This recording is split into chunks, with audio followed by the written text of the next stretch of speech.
Our beloved Prophet Muhammad said, it's mentioned in Sahih Bukhari, volume number 1, in the Book of Eemaan, Hadith number 8, our beloved Prophet said that the religion of Islam is based on 5 principles, on 5 pillars. The first is, La ilaha illallah, Muhammadur rasoolullah. The second is establishing Salaah. The third is Zakaat. The fourth is Saum, and the fifth is Hajj. The first pillar is La ilaha illallah, Muhammadur rasoolullah. There's no God but Allah, and Prophet Muhammad, peace be upon him, is the messenger of Allah. It's mentioned in the Quran in Surah Baqarah, chapter number 2, verse number 177.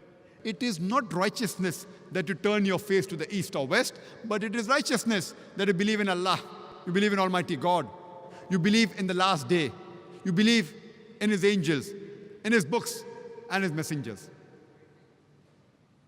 I started my talk by quoting a verse from the glorious Quran, from Surah Al-Imran, chapter number 3, verse number 64, which says, Kul, ya ahlal kitab, say, O people of the book, ta'alaw ila kalmatin sawa'im bainana bainakum, come to common terms as between us and you.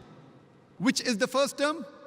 Allah na'budu illallah, that we worship none but one Almighty God.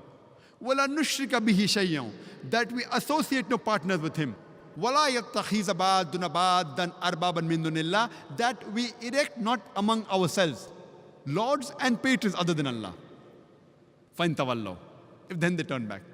Fakulu shadu, say ye bear witness, bianna muslimun, that we are Muslims bowing our will to Allah subhanahu wa ta'ala. This verse of the glorious Quran shows us the way how to speak with different types of people, especially the Ahl Kitab. It says, Ta'alaw ila kalmatin sawa'im bainana bainakum, come to common terms as between us and you. Which is the first term? Allah na'budu illallah, that we worship none but one Almighty God. Wala nushrika bihi shay'an, that we associate no partners with Him. Wala yattakhiza ba'duna ba'dan arbaban min dunillah, that we erect not among ourselves lords and patrons other than Allah. We have to come to the common terms, to the similarities which are mentioned in the Bible and the Quran.